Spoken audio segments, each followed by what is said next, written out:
चन्द्रां हिरण्मयीं लक्ष्मीं जातवेदो महावः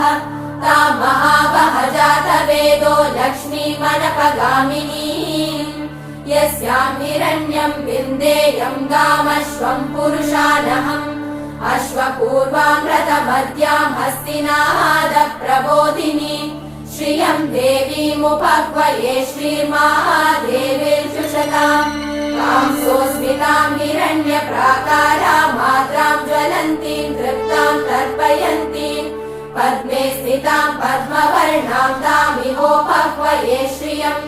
चन्द्रां प्रभासां यशसा ज्वलन्तीं श्रियं लोके देवचुष्टामुदारां तां पद्मिनीमीं शरणमहम्